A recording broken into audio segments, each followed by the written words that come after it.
তো আজকে আমরা ৭৪ পৃষ্ঠা থেকে ৭৭ পৃষ্ঠা পর্যন্ত পড়ব। আজকে কিছু ইন্টারেস্টিং জিনিস নিয়ে আমরা আলোচনা করব, যেটা মূলত হচ্ছে কালেকটিভ নাউন নিয়ে। তো প্রথমত লাস্টে ক্লাস আমি শুরু করছি আজকে। জিরান্ড অ্যাজ সাবজেক্ট। তো আপনারা সাবজেক্ট কি জানেন? সেন্টেন্সে যেটা ভার্বের অ্যাকশন বা স্ট্যাটাস, যার অ্যাকশন বা স্ট্যাটাস ভার্ব প্রকাশ করে, আমরা সেটাকে সাবজেক্ট বলি। তো জিরান্ড হচ্ছে verb plus ING. Verb plus ING আসলে পার্টিসিপলও হতে পারে, তো সেটা আমরা সামনে আলোচনা করব। এখন দুইটা জিনিস যদি আপনারা একটু মাথায় রাখতে পারেন, একটা হচ্ছে ভার্ব প্লাস আইএনজি কে আমরা জিরান্ড বলবো কখন, যদি সেটা সাবজেক্ট হিসেবে ব্যবহৃত হয়। এখন আমি যদি আপনাদেরকে জিজ্ঞাসা করি, আপনাদেরকে নিশ্চয়ই এটা পড়ানো হয়েছে যে সেন্টেন্সের সাবজেক্ট হিসেবে কোন পার্ট অফ স্পিচ বসে, কেউ বলতে পারবেন? নাউন বা প্রোনাউন।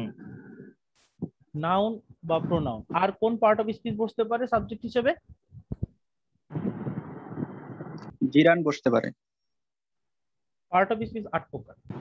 ৮ প্রকারের ভিতরে ২ প্রকারের কথা বলা হয়েছে, বাকি ৬ প্রকারের ভিতরে আর কোন প্রকারটা সাবজেক্ট হিসেবে বসতে পারে?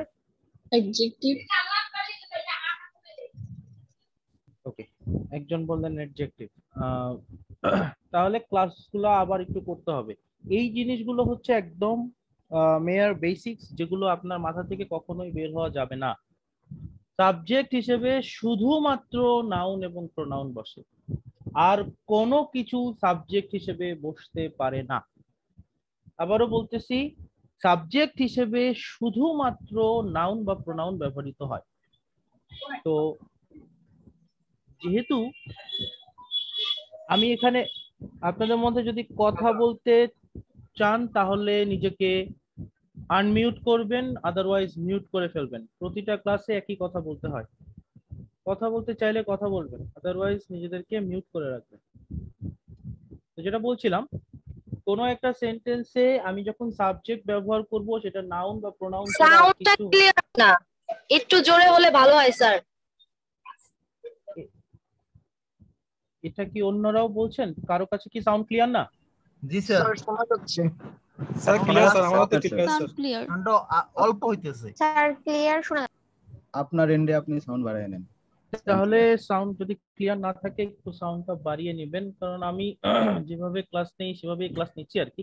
আমি আরেকটু জোরে কথা বলতেছি, হোপফুলি তাতে একটু যদি লাভ। Anyway, তো যেটা বলছিলাম, সাবজেক্ট হিসেবে শুধুমাত্র নাউন এবং প্রোনাউন, এটা আপনাদের মাথা থেকে যেন কখনো বের না হয়। সুতরাং যখন আমি বলছি জিরান অ্যাজ সাবজেক্টস, এই কথাটা যখন আমি বলছি এবং বললাম জিরান মানে হচ্ছে ভার্ব প্লাস আইএনজি, তার মানে ভার্ব প্লাস আইএনজি কখন জিরান্ড হবে? যখন সেটা নাউনের কাজ করবে।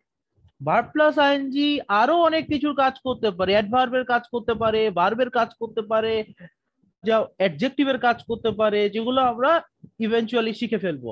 একটা কিন্তু অলরেডি শিখেছি, ভার্ব হিসেবে কাজ করে। কি রকম? Continuous tense. আপনারা কন্টিনিউয়াস টেন্স যখন শিখে এসেছেন, I am going to school, এখানে গোয়িংটা হচ্ছে ভার্ব, তাই না? যাওয়া বোঝাচ্ছে, তার মানে এইটা ভার্ব প্লাস আইএনজি ভার্ব হিসেবে ব্যবহৃত হচ্ছে। কিন্তু যখন ভার্ব প্লাস আইএনজি নাউন হিসেবে ব্যবহৃত হবে, তখন সেটাকে আমি বলবো জিরান্ড, এবং সেটা আমরা সেন্টেন্সে সাবজেক্ট হিসেবে বসাতে পারি। এখানে যে সেন্টেন্স গুলো দেওয়া আছে দেখেন, knowing her has made him what he is. So এই সেন্টেন্সের ভিতরে যেই সাবজেক্টটা আছে, সেই সাবজেক্টটা হচ্ছে নোয়িং হার, সেটার ভিতরে কিওয়ার্ড হচ্ছে knowing. Dieting is very popular today. So what is very popular today? Dieting. So dieting হচ্ছে এখানকার subject. Not studying has caused him many problem. So আমার এখানে সাবজেক্ট হচ্ছে has, verb হচ্ছে has caused, not studying হচ্ছে এখানকার subject. সেটার ভিতরে স্টাডিং হচ্ছে কিওয়ার্ড, এবং এটা জিরান্ড, যেহেতু study plus ING verb plus ING যুক্ত হয়েছে। সো আমরা জিরান্ড সম্পর্কে আলোচনাটা এখানেই শেষ করব। জিরান্ড এবং পার্টিসিপল নিয়ে আরো বড় আলোচনা আছে, সেটা আমরা সামনের দিকে করব। এখন এতটুক বললাম, এতটুক বুঝতে কারো কোনো সমস্যা থাকলে কোয়েশ্চেন করবেন। না স্যার, বুঝতে পারছি। আচ্ছা, নট এরপরে স্টার্টিং এর বিষয়টা একটু বললে ভালো হতো। নট স্টার্টিং এর বিষয়টা আসলে মেইন কথা হচ্ছে এই সেন্টেন্সে হ্যাজ কজড, তাই না? কজড জি। মানে কি? কজড মানে কি? কোনো কিছু সৃষ্টি হয়, কারণ হয়েছে, কারণ। হ্যাঁ, তো কারণটা কি? পড়াশোনা না করা। তো পড়াশোনা করা ইংলিশ কি? স্টাডিং। স্টাডি। আর পড়াশোনা না করা নেগেটিভ দেওয়ার জন্য আমি এই নটটা ইউজ করেছি, নট স্টাডি,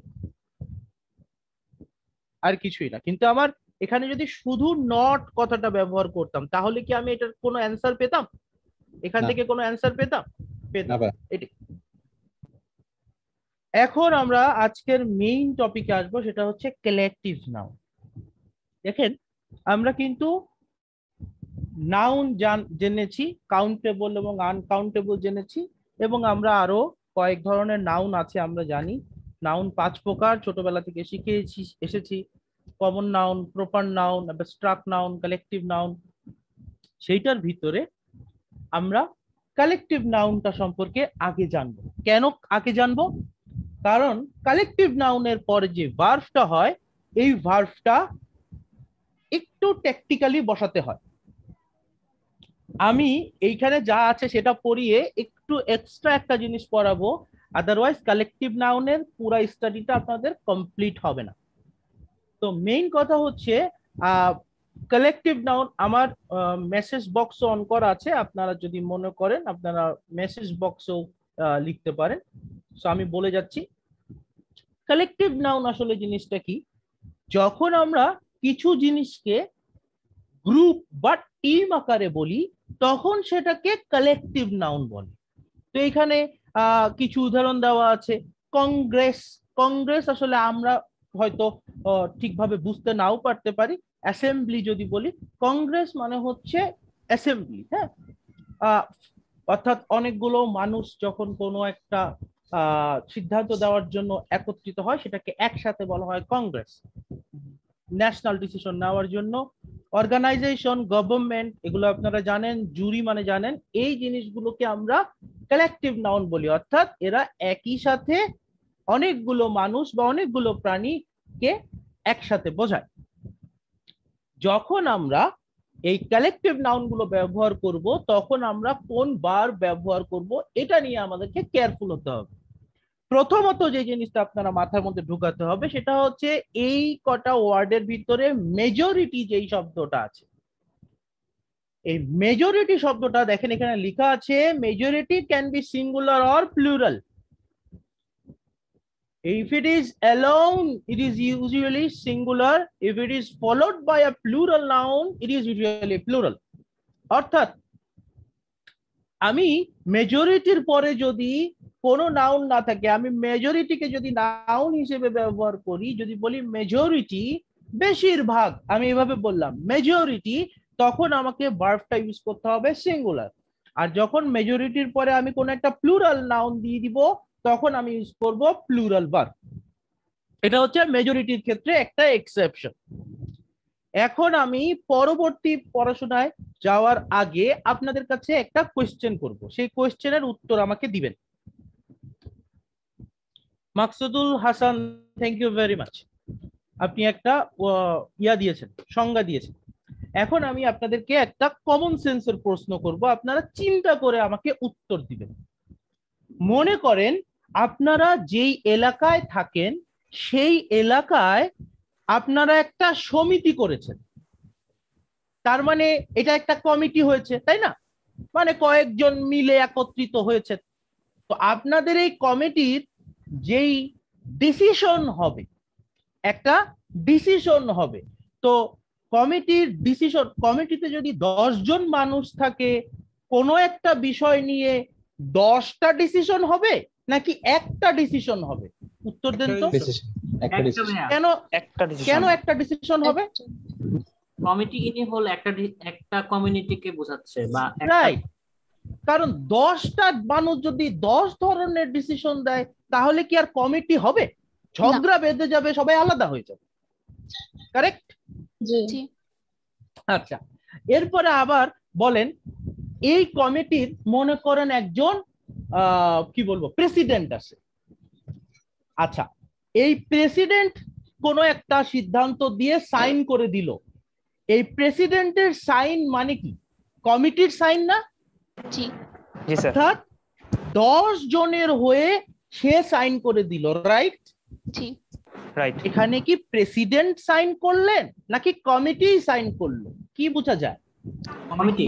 স্যার কমিটির Right. মতামতকে তিনি গুরুত্ব দিয়েছেন। রাইট। এই জিনিসটা যদি বুঝতে পারেন তাহলে আপনি এই জায়গার যে ঝামেলাটা হয় সেই ঝামেলা থেকে বের হয়ে আসতে পারবেন। যেমন মনে করেন বাংলাদেশ ব্যাংক থেকে একটা সিদ্ধান্ত দেওয়া হলো, হ্যাঁ, বাংলাদেশ ব্যাংক থেকে একটা সিদ্ধান্ত দেওয়া হলো যে ইন্টারেস্ট রেট এরকম হবে। একটা মিনিট, বৃষ্টি শুরু হয়েছে, আমি একটু জানলাটা বন্ধ করি।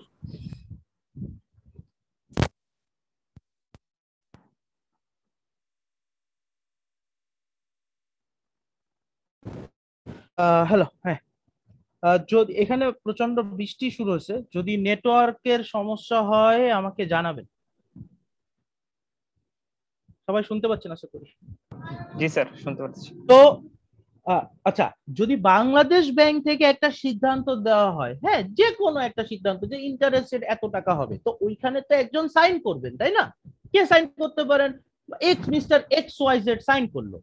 তো আমরা কি বলবো যে মিস্টার এক্স ওয়াই জেড বলেছে ইন্টারেস্ট রেট এত হবে, নাকি আমরা বলবো বাংলাদেশ ব্যাংক বলেছে ইন্টারেস্ট রেট এত হবে? Bangladesh Right, because that particular person is actually representing the Bangladesh Bank, right? আচ্ছা, এরপরে বলেন একটা কমিটি আছে, সেই কমিটির একজনের বার্থডে হয়েছে, তো সেই বার্থডেতে কেক কাটা হয়েছে। এখন সেই কমিটির তে সবাই হাততালি দিচ্ছেন। তো ওই হাততালি দেওয়ার সময় প্রত্যেকে কি আলাদা আলাদা ভাবে হাততালি দিচ্ছেন নাকি একজনই সবার হাততালি দিয়ে দিচ্ছেন? আলাদা আলাদা দিচ্ছে। রাইট, সবাই আলাদা আলাদা ভাবে দিচ্ছেন। আরেকটা উদাহরণ দেই, দেখেন বুঝার চেষ্টা করেন। বাংলাদেশ দলের ক্রিকেটাররা যখন শ্রীলঙ্কার সাথে ক্রিকেট ম্যাচ খেলতেছিল, তখন তারা যখন মাঠে যাচ্ছিল প্র্যাকটিসের জন্য, তখন কি তারা একসাথে যাচ্ছিল, রাইট?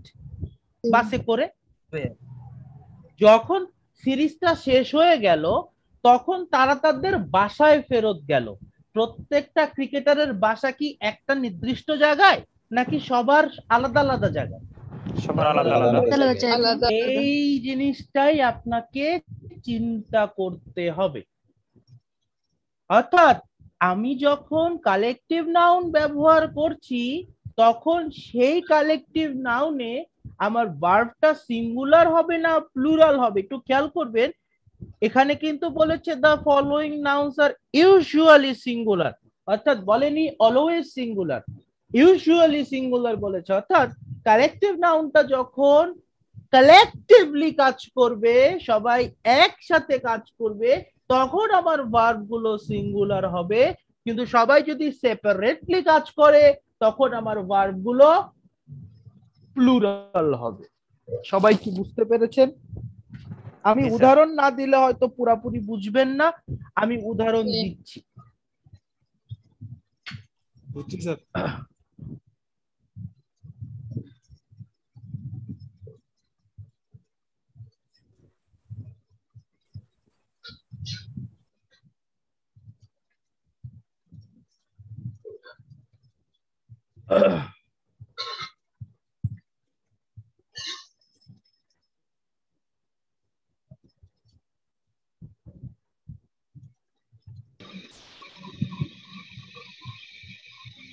নিজেদেরকে মিউট করে দিবেন কাইন্ডলি।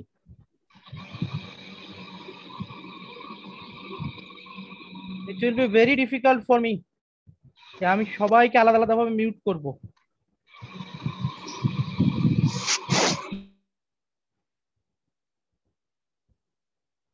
আমি আবারও বলতেছি, আমি যদি কাউকে বের করে দিতে বাধ্য হই উনি কিন্তু আজকের ক্লাসে আর ঢুকতে পারবেন না।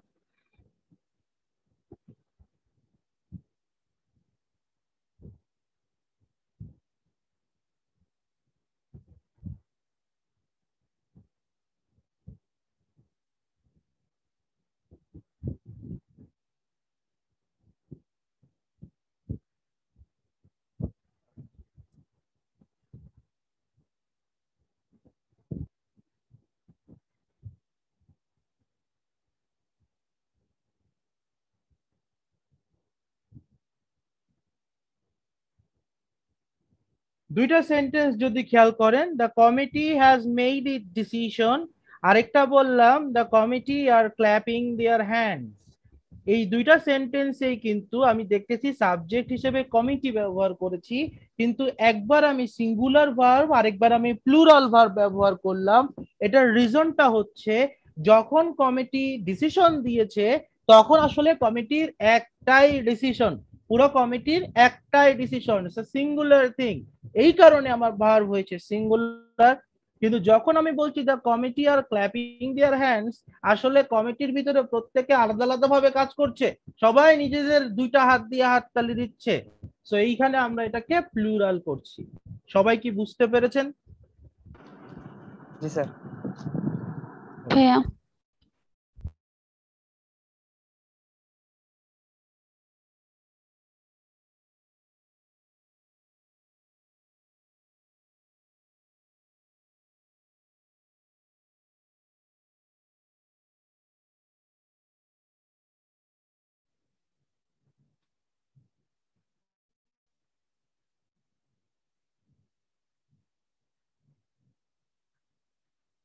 হ্যালো, স্যার কিছু বলতেছেন? আমাকে কি সবাই শুনতে পাচ্ছেন? জি জি। জি স্যার, এখন শুনতেছি। আচ্ছা শোনা যায় না ভাইয়া, এখন শোনা যাচ্ছে। আমি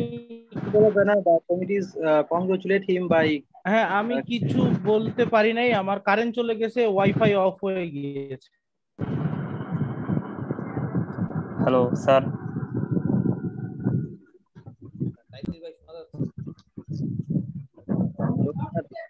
হ্যালো স্যার, কিছু জি, শোনা যাচ্ছে না স্যার? শুনতে পাচ্ছি, বলেন। স্যার আপনি কিছু বলেছেন এর আগে? না ভাইয়া কিছু বলেন নাই। আমার কথা কি কেউ শুনতে পাচ্ছেন? হ্যালো, ভাইয়া কেটে আসছে হ্যাঁ, কথা। শুনতে পাচ্ছি ভাইয়া, শুনতে ক্লিয়ার পাচ্ছি। শোনা যাচ্ছে না। ক্লিয়ার ভাইয়া।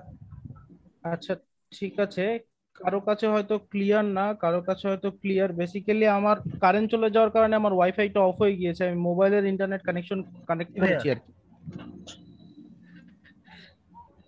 ভাইয়া কথা ক্লিয়ার না। তো লেটস কতক্ষণ ঠিক মতো নিতে পারি। জামিল ভাই আপনি কি আসছেন নাকি?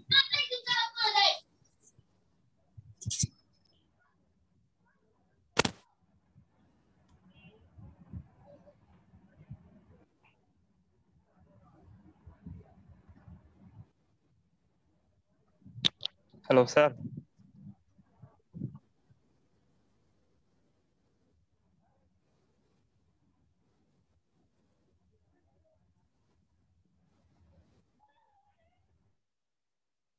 হ্যালো,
তাইসির ভাইয়া।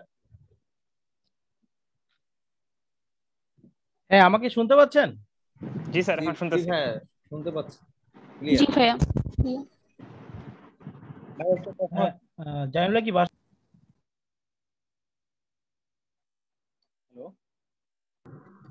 Hello sir. কথা আসছে না। এখন শুনতে পাচ্ছেন আমাকে? স্যার কথা কেটে আসছে স্যার। হ্যালো, বেজে বেজে আসতেছে। আমাকে কি এখন শোনা যাচ্ছে? আচ্ছা ঠিক আছে, আমি আমার আমার আমার ওয়াইফাইটা ডিসকানেক্টেড হয়ে যাওয়ার কারণে আমি দেখি মোবাইল ইন্টারনেটটা কানেক্ট করার চেষ্টা করছি। ক্লিয়ারলি শুনতে পাচ্ছি। জি স্যার, এখন শোনা যাচ্ছে। এখন শোনা যাচ্ছে স্যার, আপনি কন্টিনিউ করতে পারবেন, শোনা যাচ্ছে। আচ্ছা ঠিক আছে, দেখি শোনা না গেলে আবার বলবেন। তো যেটা বলছিলাম, তো আমরা ভাবে কালেকটিভ নাউনটা ব্যবহার করার সময় ইন জেনারেল কালেকটিভ নাউনে আমরা সিঙ্গুলার ভার্ব দিব, কিন্তু কালেকটিভ নাউনে আমরা প্লুরাল ভার্ব ব্যবহার করতে পারি যদি আমার কালেকটিভ নাউনের অ্যাকচুয়াল মিনিংটা প্লুরাল সেন্স দেয়, যেরকম আমি বললাম আপনাদেরকে। সো এইখানে যে উদাহরণগুলো দেওয়া আছে সেই স্যার উদাহরণগুলো কথাটা সব একবার রিপিট করলে ভালো হতো স্যার, কথাটা মাঝখানে কেটে গেছিল। কথাটা হচ্ছে আমরা কালেকটিভ নাউন আমরা ইউজুয়ালি সিঙ্গুলার ভার্ব ব্যবহার করব, কিন্তু যদি কালেকটিভ নাউন প্লুরাল সেন্স প্রকাশ করে, যেমন আমি বললাম the committee are clapping their hands, সেই ক্ষেত্রে আমরা প্লুরাল ভার্ব ব্যবহার করব। এখন কি বুঝতে পেরেছেন সবাই? জি স্যার। জি স্যার।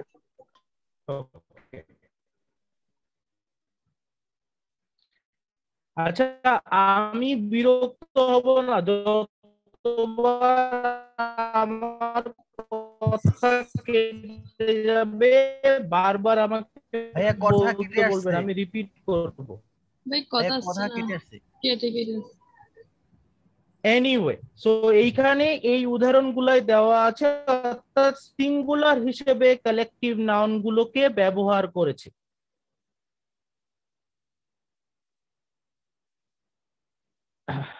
আচ্ছা ঠিক আছে,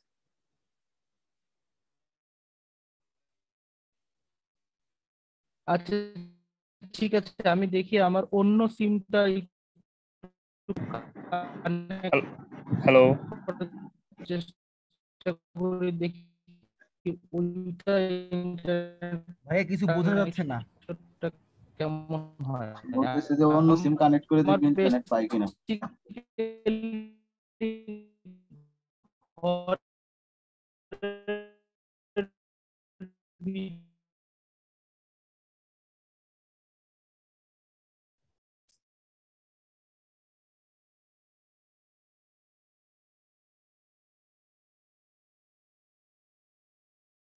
আমরা সবাই ওয়েট করি, স্যার মনে হয় সিম থেকে করতেছে।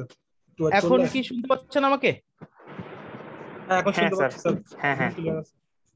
ওকে, আমি আরেকটা সিম থেকে কানেক্ট করলাম, লেটস সি কি অবস্থা। সরি, অনেক প্রবলেম হচ্ছে। যাই হোক, এরপরও যদি আবার আটকায় যায় তাহলে please do let me no. জানলাটা খুলে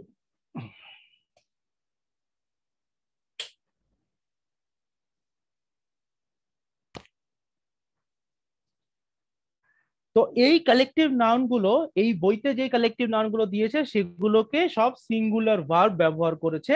সো সিঙ্গুলার ভার্ব যে কালেকটিভ নাউনে হবে এটা নিয়ে কোনো কোশ্চেন নাই, এটা সবাই বুঝতে পারবেন।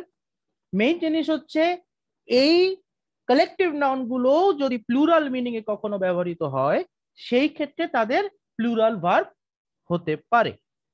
সো এই জায়গায় আপনাদেরকে একটা আমি বাড়ির কাজের মতো দিচ্ছি, যে আপনাদের কাজ হচ্ছে আপনারা নেটে সার্চ করে বের করবেন কালেকটিভ নাউন গুলো কিভাবে প্লুরাল হিসেবে ব্যবহৃত হতে পারে। দুটো জিনিস কিন্তু আমি অলরেডি আপনাকে দেখিয়েছি, একটা হচ্ছে মেজরিটি, আরেকটা আমি কমিটি দিয়ে দেখালাম। এগুলো ক্লিস্টোফেলে দেওয়া নেই, তাও আমি বাইরে থেকে দেখিয়েছি। সো আপনাদের কাজ হচ্ছে কালেকটিভ নাউন কিভাবে প্লুরাল আকারে ব্যবহৃত হতে পারে সেটা আপনারা নেটে সার্চ করে দেখবেন। ওকে, এখন কি সাউন্ড ঠিক আছে না? জামিল ভাই বলছে আজকে ক্লাস অফ করতে, এখন কি সাউন্ড ঠিক আছে? ক্লিয়ার? হ্যাঁ স্যার, এখন ক্লিয়ার। আচ্ছা হ্যাঁ স্যার, এখন আচ্ছা, ক্লিয়ার, ঠিক আছে। স্পষ্ট আছে। ওকে, তো এরপরে হচ্ছে আমরা কালেকটিভ নাউনের আরেকটা বিষয় হচ্ছে আমরা কিছু কিছু প্রাণীর দল, হ্যাঁ, যেমন আমরা কি বলি, আমরা বলি সিংহের দল বাংলায় বলি, পাখির ঝাঁক বলি, মাছের ঝাঁক বলি। এই ধরনের কিছু কিছু ওয়ার্ড দিয়ে অ্যানিমেলদেরকে অ্যানিমেলদেরকে বোঝানো হয়। এইটা বোঝানোর জন্য কিন্তু নির্দিষ্ট কিছু শব্দ আছে। কিরকম দেখেন, বার্ডের ঝাঁকের ইংলিশ হচ্ছে ফোক অফ বার্ড। শিপ মানে হচ্ছে ভেড়া, শিপের ক্ষেত্রে বলা হয় flock of sheep. School of fish, ফিশের জন্য আরেকটা ওয়ার্ড আছে, সেটা হচ্ছে school of fish. Herd of cattle, pride of lion. তো যখন আমরা এই ধরনের শব্দগুলো ব্যবহার করব, দেখেন এখানে ডগস বা লায়ন্স প্লুরাল আছে, কিন্তু তারপরও কিন্তু আমি এগুলোকে সিঙ্গুলার ভার্ব হিসেবে ব্যবহৃত করব, কারণ এদের একটা দল বোঝাচ্ছে। হ্যাঁ, যদি আমি ফোকস অফ বার্ড বলি, এটার উচ্চারণ মনে হয় ফ্লোক হবে অথবা ফোকস হবে। সো যখন আমি ফোকস অফ বার্ড বলবো তখন প্লুরাল হয়ে যাচ্ছে, তখন সেটাকে আমি প্লুরাল ভার্ব ইউজ করতে পারবো। স্কুলস অফ ফিশ যদি আমি বলি, তখন আমি প্লুরাল, অর্থাৎ আমি গ্রুপটাকেই প্লুরাল করে ফেলতেছি। কিন্তু ইন জেনারেল যদি আমি প্লুরাল গ্রুপ ব্যবহার না করে সিঙ্গুলার গ্রুপ দিয়ে বলি, তখন আমার এখানে প্লুরাল না বরং সিঙ্গুলার ভার্ব ইউজ করব, ওই কালেকটিভ নাউনের গ্রামার অনুসরণ করে। আপনাদেরকে এখন আমি একটা বাইরের কোয়েশ্চেন করব, সেটা হচ্ছে আরেকবার বলেন। আমার কথা কি আটকে গেছিল? না স্যার, আচ্ছা, বিষয়টা হচ্ছে সার্টেন অ্যানিমেল, সবসময় অ্যানিমেল না মানে ফিশ তো আর কোনো অ্যানিমেল না, এই ধরনের মানে কোনো কিছু প্রাণীদেরকে দলগতভাবে একটা নাম দেওয়া হয়। সেই দলগতভাবে নামে যদি কোনো প্রাণী দলকে বোঝানো হয় কালেকটিভলি, তখন আমরা সিঙ্গুলার ভার্ব ব্যবহার করব, যদি সেখানে গ্রুপটাও সিঙ্গুলার আকারে থাকে। যেমন এখানে আছে কি, a school of fish is being attack by shark. এখানে আমি ইজ কেন দিলাম? কারণ একটা মাছের ঝাঁকের কথা বলা হয়েছে। এখানে যদি স্কুলস অফ ফিশ বলতাম, তখন আমার এখানে আর ব্যবহার করতে হতো। এটাই আমি বলেছি। জি স্যার, বুঝতে পারছি। এখন আপনাদের কথা হচ্ছে, আমার জিজ্ঞাসা হচ্ছে, এখানে লায়ন্স আছে কিন্তু এখানে ফিশেস কথাটা নেই, এখানে বার্ডস আছে কিন্তু এখানে শিপস কথাটা নেই। কেন নেই? শিপ আর ফিশের প্লুরাল হলো না কেন? সব সময় বলতে সেম পারবে? সেম না, একই শিপের ক্ষেত্রে সেম থাকে, শিপের সিঙ্গুলার প্লুরাল দুটাই শিপ। ফিশের ক্ষেত্রে একটু আলাদা, জিনিসটা ইন্টারেস্টিং। মাথায় রাখবেন, যদি আপনার কাছে অনেক ধরনের মাছ থাকে, সেই ক্ষেত্রে ফিশের প্লুরাল আমরা ফিশেস দিব। ওকে, ইএস যুক্ত করবো। অনেক ধরনের মাছ মানে আপনার কাছে ইলিশ মাছ, কাতল মাছ, বোয়াল মাছ, এরকম অনেক ধরনের মাছ আছে, তাদেরকে প্লুরাল করার সময় আমি ফিশেস বলবো। কিন্তু আপনার কাছে 10টা কাতল মাছ আছে বা 10টা বোয়াল মাছ আছে, যদি আমি একই ধরনের মাছ অনেকগুলা বুঝাই, তখন ফিশের প্লুরাল ফিশই হবে, ফিশেস হবে না। আচ্ছা, এনিওয়ে, এরপরে যেটা দেখাবো সেটা কিন্তু অলরেডি আপনাদের পরীক্ষাতেও আসে, so this is very important. কি বলছে খেয়াল করেন, collective nouns indicating three things. একটা হচ্ছে টাইম, একটা হচ্ছে মানি, এবং আরেকটা হচ্ছে মেজারমেন্ট। টাইম, মানি এবং আরেকটা হচ্ছে মেজারমেন্ট। মেজারমেন্ট মানে কি, যে ডিস্টেন্স, হ্যাঁ, আমরা যে ডিস্টেন্স মেজার করি যেগুলো দিয়ে। তো টাইম, মানি এবং মেজারমেন্ট যদি আমরা প্লুরালও হয়, তারপরও সেটাকে আমরা সিঙ্গুলার চিন্তা করব। অর্থাৎ খেয়াল করে দেখেন, এই তিনটা জিনিস মাথায় রাখলেই হবে, টাইম, মানি এবং মেজারমেন্ট। উদাহরণগুলো যদি খেয়াল করি, $20, এটা তো প্লুরাল, তাই না? $20, it's a plural. $25, it's a plural thing. ডলার্সও আছে, লাস্টে এস আছে, কিন্তু এই প্লুরাল থিংটা যেহেতু এটা একটা মানি বোঝাচ্ছে, তাই এটার ভার্ব হবে singular. $25 is too much to pay for that shirt. 50 minutes, এই 50 মিনিটসটা সময় বোঝাচ্ছে, সময় বোঝাতে প্লুরাল হলো, আমার ভার্ব হবে সিঙ্গুলার। লাস্টেরটাই 2 miles, এটা মেজারমেন্ট মানে ডিসটেন্স বোঝাচ্ছে, ডিসটেন্স বোঝায়, এটা প্লুরাল হওয়ার পরও ভার্ব হবে সিঙ্গুলার। সো এই পয়েন্টটা হচ্ছে বেশি ইম্পর্টেন্ট, এটা আপনাদের মাথায় যেন সবসময় থাকে। সবাই কি বুঝতে পেরেছেন? জি জি ভাইয়া। স্যার। ওকে, এই তিনটা ওয়ার্ড মাথায় রাখবেন, টাইম, মানি আর মেজারমেন্ট। এরপরে দুইটা শব্দ, এটা আপনারা সবাই মোটামুটি জানেন, তো এই জিনিসটা আপনারা ভালো করে মাথায় রাখেন। আমি একটা বাংলা বলে দিচ্ছি। এ নাম্বার অফ, এই শব্দের অর্থ হচ্ছে অনেক। দা নাম্বার অফ, এই শব্দের অর্থ হচ্ছে সংখ্যা। এ নাম্বার অফ এর মানে কি বললাম? অনেক। অনেক।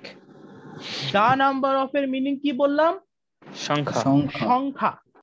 আচ্ছা, তো এ নাম্বার অফ এর পরেও প্লুরাল নাউন বসে, দি নাম্বার অফ এর পরেও প্লুরাল নাউন বসে, কিন্তু এ নাম্বার অফ এর পরে প্লুরাল ভার্ব বসে, দি নাম্বার অফ এর পরে সিঙ্গুলার ভার্ব বসে। কেন?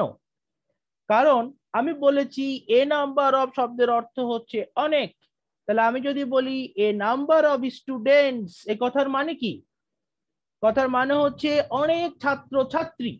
তাহলে অনেক ছাত্র ছাত্রী, এই জিনিসটা তো অবশ্যই একটা প্লুরাল সেন্স দিচ্ছে।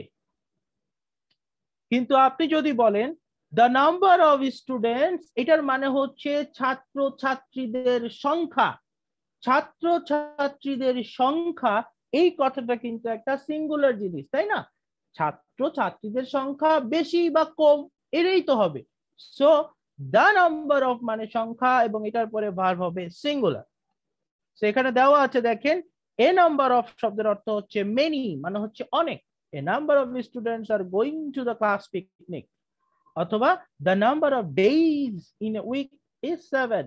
এখানে দা নাম্বার কেন দিচ্ছি? আমি বলছি এক সপ্তাহের ভিতরে দিনের সংখ্যা 7।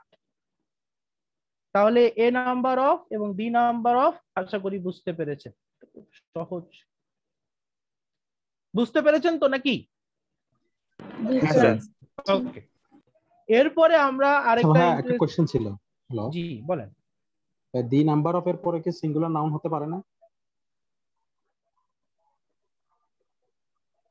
দ্য নাম্বার অফ স্টুডেন্ট, না, দি নাম্বার অফ এর পরে সিঙ্গুলার নাউন হবে না, কারণ আপনি যখন বলেন,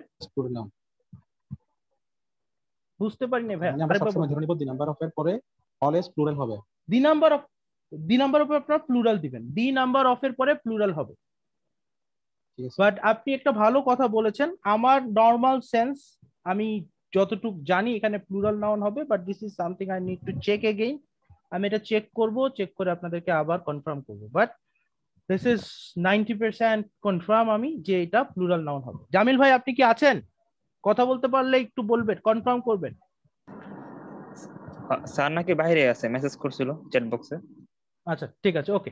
সো আমি 90% কনফার্ম যেটা প্লুরাল নাউন হবে, তারপর আমি চেক করে আপনাদেরকে জানাবো। এনিওয়ে স্যার একটা কোশ্চেন ছিল।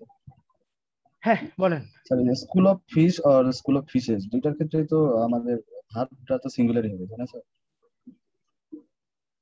হ্যাঁ, স্কুল অফ ফিশেস কখনো হবে না, কারণ কাতল মাছ, বোয়াল মাছ, ইলিশ মাছ কখনো একসাথে সাঁতার কাটে না। ঝাঁকে ঝাঁকে যখন মাছ হয়, সব মাছ এক ধরনের মাছই হয়, তাই না? তিমি মাছ আর হাঙর মাছ কি একসাথে সাঁতার কাটবে? তার মানে স্যার দলগত ভাবে বুঝালেই সিঙ্গুলার নাউন গ্রহণ করবে, সিঙ্গুলার ভার্ব গ্রহণ করবে। দলগত ভাবে বুঝালে সিঙ্গুলার ভাব গ্রহণ করবে, কথাটা ঠিক, কিন্তু সেই দল যদি একটা হয়। স্যার আলাদা আলাদা কি এইবার হতে পারে? ক্লিয়ার স্যার, এবার বুঝতে পারছি। আরেকজন কি জানি বলতেছিলেন, একজন ক্লিয়ার হয়েছেন, কিন্তু আরেকজন কি জানি বলতেছিলেন, কথা তো শেষ করলেন না। এনিওয়ে মুভ অন, কোশ্চেন করলে পরে অ্যান্সার দিব। এরপরে আমরা দেখব যেই নাউন গুলো সব সময় প্লুরাল হয়। এটা একটা ইন্টারেস্টিং জিনিস। এই আমরা যখন কেচি হাতে নেই, হ্যাঁ, তো কেচি যখন হাতে নেই, বলেন তো কেচিতে কয়টা পার্ট থাকে? দুইটা পার্ট থাকে। এখন কেচির ইংলিশ কি? কেচির ইংলিশ হচ্ছে সিজার্স। শর্টস মানে আপনারা সবাই জানেন, ফুটবলাররা যেই প্যান্টটা পরে খেলে সেটাকে শর্টস বলা হয়। প্যান্টস আপনারা জানেন, জিন্সও জানেন। সো টংস আশা করি আপনাদের মধ্যে অনেকেই জানবেন। টংস মানে হচ্ছে ছোট চিমটা, যেটা সাধারণত ছোট চিমটাকে টংস বলা হয়, যেটা দিয়ে সাধারণত কোনো জিনিস ধরার জন্য ব্যবহার করা হয়। টুইজার্সও একই জিনিস। আর প্লায়ার্স যে শব্দটা আছে এটা আসলে আমরা মুখের ভাষায় সাধারণত বলে থাকি প্লাস। এটা হচ্ছে একটা টুল যেটা দিয়ে ধরতে হয়। সো এই জিনিসগুলো দেখলেই বুঝে যাচ্ছে এদের সবসময় দুইটা করে পার্ট থাকে। সো এই কারণে এই শব্দগুলো সবসময় প্লুরাল হয়। এই কারণে আপনি যদি বলেন the pants are in the drawers, আপনি কখনো দ্য প্যান্টস এর পরে সিঙ্গুলার ভার্ব ব্যবহার করতে পারবেন না। একই কথা হচ্ছে আই গ্লাসেস। আই গ্লাসেস মানে হচ্ছে চশমা। সো আপনি কখনো কথা আই clear আসছে, গ্লাস একবার বলতে পারবেন না। আচ্ছা, আপনি স্যার, কখনো আরেকটা বার বলেন, আই কথা গ্লাস বোঝা যায় বলতে না। পার এখন কি বোঝা যাচ্ছে?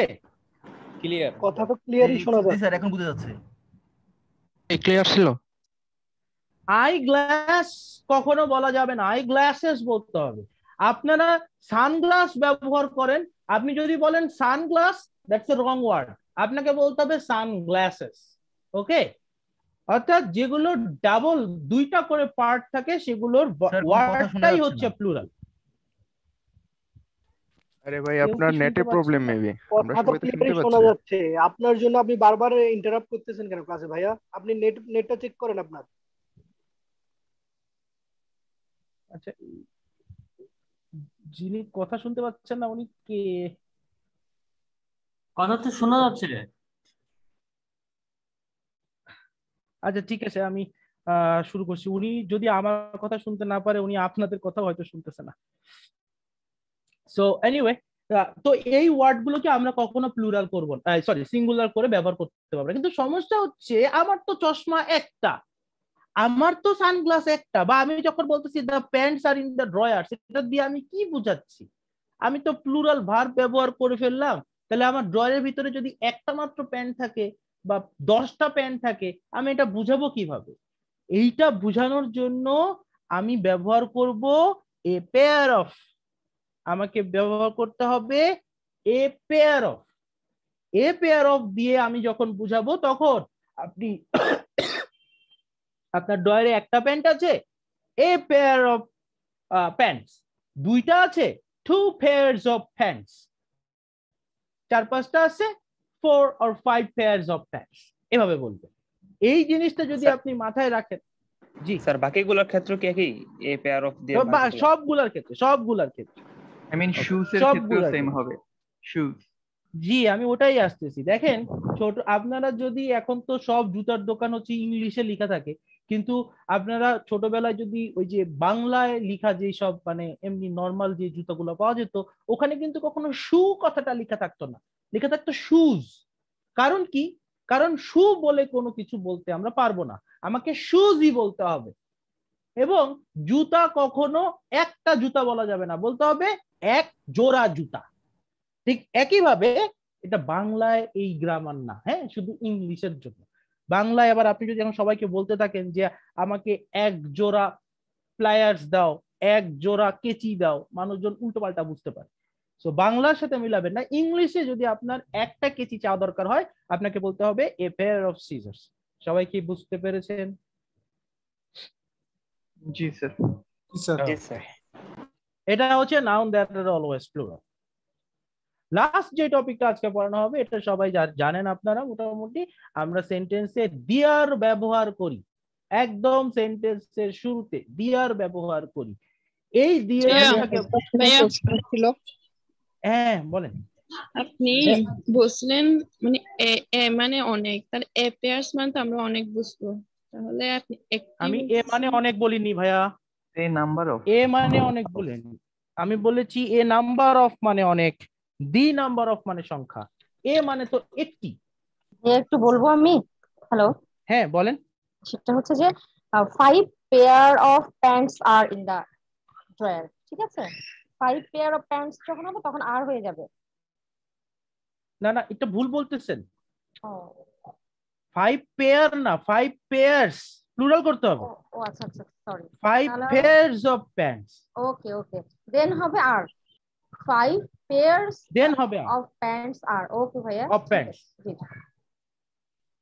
আচ্ছা ভাই যিনি প্রশ্ন করেছিলেন আরেকজন মনে হয়, এখানে হ্যাঁ বল। কখন হবে এ পেয়ার অফ প্যান্ট? যেমন আমি দেখতেছি এখানে এ পেয়ার অফ যখন প্যান্ট, আপনি আবার নিচে একটা আছে প্যান্ট বুঝাবেন, আবার নিচে আছে দা পেয়ার অফ প্লায়ার্স। তো আমি এখানে এ পেয়ার অফ প্লায়ার্স ইউজ করলে কি হইতো? কোনো সমস্যা নাই।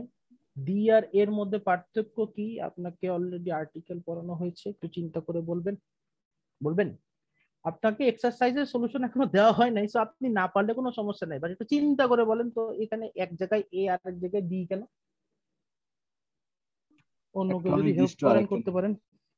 বাট টেবিলের উপরে হচ্ছে প্লাসটা আছে, সেটাই বোঝানো হয়েছে একটা নির্দিষ্ট এই জায়গায়। যে দেখেন এই যে ওনার কোশ্চেনের ভিতরে উত্তর হয়ে গেছে।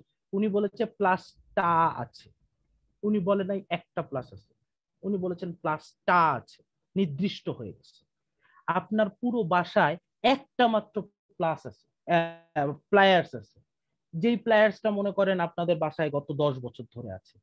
এখন আপনার আম্মু এসে আপনাকে কি জিজ্ঞাসা করবে?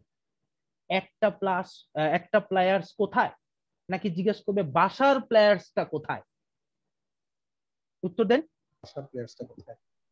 বাসার প্লেয়ার্সটা কোথায়? এই যে প্লেয়ার্সটা যে বলে দিচ্ছি আমি টা দিয়ে, মানে কি আমি বাইরের দুনিয়ার কোন প্লেয়ার্স এর কথা বলতেছি না, আমার বাসার নির্দিষ্ট প্লেয়ার্সটার কথা বলছি। সো আমি যখন দি পেয়ার অফ প্লেয়ার্স বলবো, এটা দিয়ে প্লেয়ার্সটা নির্দিষ্ট হলো। যেই প্লেয়ারের কথা তুমি বলছো ওই প্লেয়ারটা টেবিলের উপরে আছে। আর আমি যখন বলছি এ pair of pants is in the drawers, এটা দিয়ে বোঝাচ্ছি কি তোমার প্যান্ট লাগবে, ড্রয়ারের ভিতরে একটা আছে নাও। এই যে ড্রয়ারের ভিতরে একটা আছে নাও, এটা অনির্দিষ্ট, যে কোনো একটা প্যান্ট আছে। আমি এখানে আবার দি পেয়ার অফ প্যান্টসও বলতে পারি। এটা তখন কি বুঝাবে? কথা না বললে মিউট করেন প্লিজ।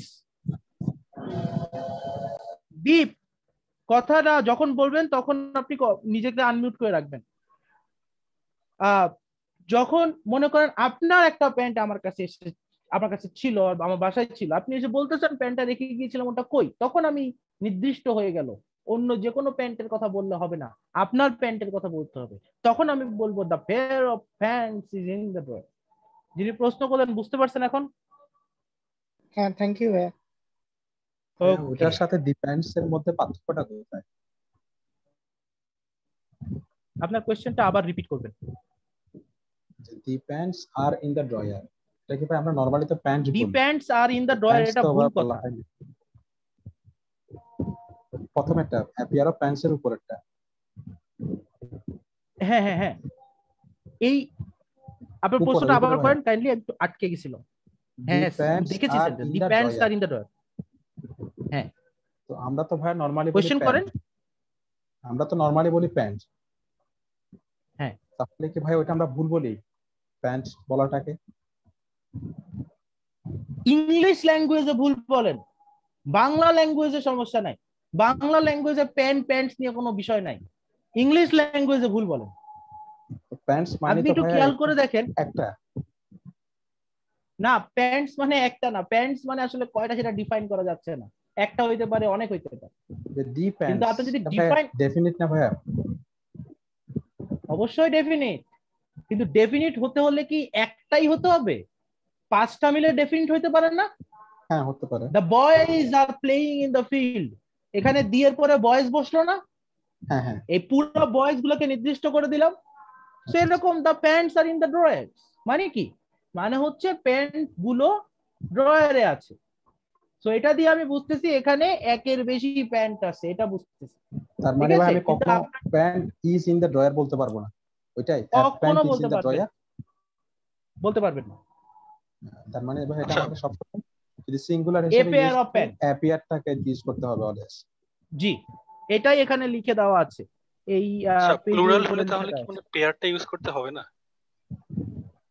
প্লুরাল হলে আপনার ইচ্ছা, আপনার ইচ্ছা। আপনি যদি বলতে চান ড্রয়ারে 3 জোড়া প্যান্ট আছে বা 3টা প্যান্ট আছে, তখন আপনি যদি বলেন the pants are in the drawer, আপনার মনের ভাব প্রকাশ হবে কি হবে না? হবে না ভাই, হবে না। কেন? কারণ আপনি বলতে যাচ্ছেন যে প্যান্ট আছে 3টা, তখন আপনাকে বলে দিতে হবে না 3 pairs of pants are in the drawer। আমার কথা বুঝতে পেরেছেন কি বুঝতে পারেননি? জি মনে করেন পেয়ার অফ আপনার প্যান্টস মানে 6টা হবে না ভাই? 6টা প্যান্ট? না, 6টা প্যান্ট হবে না। আমি বারবার বলতেছি, একটা প্যান্ট, একটা কেচি, একটা চিমটা, একটা চশমা বুঝাতে হলে এ পেয়ার অফ ব্যবহার করতে হবে। কারণ চশমার 2টা পার্ট থাকে, প্যান্টের 2টা পার্ট থাকে, কেচির 2টা পার্ট থাকে। এখন কি বুঝতে পেরেছেন নাকি এখনো ক্লিয়ার না? আচ্ছা, মানে প্লুরাল হলে যদি সংখ্যাটা নির্দিষ্ট হয় তাহলে পেয়ারস ইউজ করতে হবে, আর যদি সংখ্যাটা নির্দিষ্ট না হয় তাহলে দা তখন ইউজ ইউজ করার দরকার নাই। আচ্ছা, তখন দা করতে হবে, মানে পেয়ারটা ইউজ করতে হবে না। হ্যাঁ, তখন আর পেয়ারটা ইউজ করতে হবে। আচ্ছা ঠিক আছে, ক্লিয়ার তাহলে। এখন কি সবাই ক্লিয়ার নাকি ক্লিয়ার না? ভাই একটা হুম, ভাইয়া এখানে ওয়ার্ড গুলা তো অলওয়েজ প্লুরাল থাকবে তাই না? হ্যাঁ, অলওয়েজ প্লুরাল থাকবে। হ্যাঁ ভাই, এখন ওয়ার্ড গুলা যদি আপনার নাউন হিসেবে ব্যবহার করা হয় তাহলে আমরা প্লুরালি ব্যবহার করব, সেটা বুঝলাম।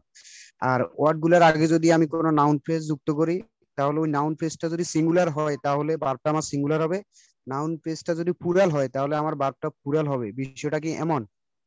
হ্যাঁ, কিন্তু সেই নাউন ফ্রেজটা যে কোনো নাউন ফ্রেজ না, নাউন ফ্রেজটা হচ্ছে এ পেয়ার অফ, যেটা দিয়ে আপনি হ্যাঁ জি ভাই, জি বুঝতে পারছি, জি জি সেটা বুঝতে পারছি। ক্লিয়ার? বুঝতে পারছেন এখন? জি জি ভাই, ধন্যবাদ। আরেকজন আপু প্রশ্ন করতেছিলেন, প্রশ্ন করেন। ঠিক প্রশ্ন না ভাই, আপনি অবশ্য অনেকবার ব্যাখ্যা করেছেন। সেটা হচ্ছে যে যেমন দা প্লায়ার্স বললাম, সেক্ষেত্রে কি দা পেয়ার অফ প্যান্টস বলা যায় না? এর জায়গায় কি দা আমি কখনো বলতে পারি দা পেয়ার অফ প্যান্টস, নাকি এটা হয় না? হ্যাঁ, বলতে পারেন, কোনো সমস্যা নেই। আচ্ছা আচ্ছা, এইটুকুই, আর কিছু না। ঠিক আছে ভাইয়া, মানে এ পেয়ার অফ হইলে কি নির্দিষ্ট বুঝাবে নাকি দা পেয়ার অফ মানে নির্দিষ্ট অনির্দিষ্ট ক্লিয়ার করতে? এটা তো কোনটা হইলে খুব নির্দিষ্ট, বেসিক প্রশ্ন কোনটা করলেন হইলে ভাইয়া। অনির্দিষ্ট? আর্টিকেল 2 প্রকার, একটাকে বলা হয় ডেফিনিট আর্টিকেল, একটাকে বলা হয় ইনডেফিনিট আর্টিকেল। ডেফিনিট আর্টিকেল কোনটা ভাইয়া? এ দি। কি বলে? ডেফিনিট হচ্ছে দি, আর আর এ আর এন হচ্ছে ইনডেফিনিট আর্টিকেল।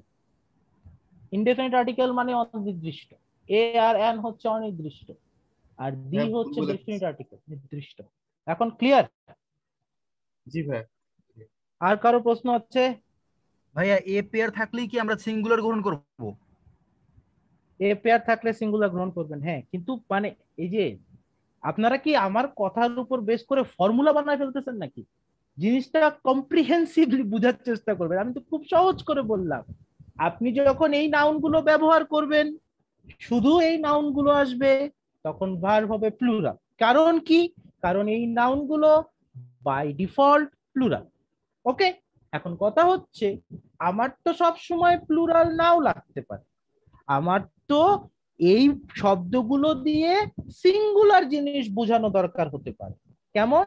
আমি বললাম আমি একটা জিন্স কিনবো, আমি একটা জিন্স কিনবো, সেই যে বাংলায় খুব সুন্দর করে বলতে পারতেছি, আমি ইংলিশে কিভাবে বলবো? কারণ জিন্স তো সবসময় প্লুরাল। দোকানে গিয়ে যদি বলি যে আমি জিন্স কিনবো, তো দোকানদার তো আসলে জিন্স যেহেতু প্লুরাল, ও যেহেতু ফরেনার, ও যদি ইংলিশে কথা বলে, সে যদি আমার কথা বুঝবে না, সে কি অনেকগুলো জিন্স এনে আমার কাছে দিয়ে দিতে পারে, কারণ জিন্স তো প্লুরাল। তো আমি যদি তাকে বোঝাতে চাই যে আমি একটা জিন্স কিনবো, তখন আমি বলবো I need a pair of jeans. বুঝতে পেরেছেন এখন? একজন আমাকে বললেন, আমরা তো কখনো প্যান্টস বলি না, প্যান্ট বলি, এটা কি ভুল বলি? সেটার একটা ছোট্ট উদাহরণ হচ্ছে জিন্স। সবাই আশা করি জিন্সের প্যান্ট পরে, কিন্তু কেউ কি জিন বলে? জিন মানে তো আমরা অন্য জিনিস বুঝবো, সো জিন কিন্তু আমরা কেউ বলি না, জিন্স বলি। ঠিক আছে, তো এই জায়গায় কিন্তু আমরা আবার ঠিকঠাক বলি। একই রকম পায়জামাও কিন্তু ইংলিশে pyjamas. Okay, anyway. Sir pair of eggs কি হবে? মানে ডিম যেটা। ডিম তো ভাইয়া এই লিস্টের মধ্যে পড়ে না। হ্যাঁ সেটাই, তাহলে প্রথম এ পেয়ার অফ এগস যখন বলেন তখন আপনি বুঝাবেন এক জোড়া ডিম। এখন আপনি বলেন, হ্যাঁ আপনি বলেন যে এ পেয়ার অফ ডিম মানে এ পেয়ার অফ এক্স যখন আপনি বলছেন এইটা দিয়ে কি আপনি অটোমেটিক্যালি বুঝে যাচ্ছে না যে দুইটা আলাদা আলাদা জিনিস? Verb plural. Verb plural. A pair of friends এর ক্ষেত্রে ভার্ব কেন সিঙ্গুলার?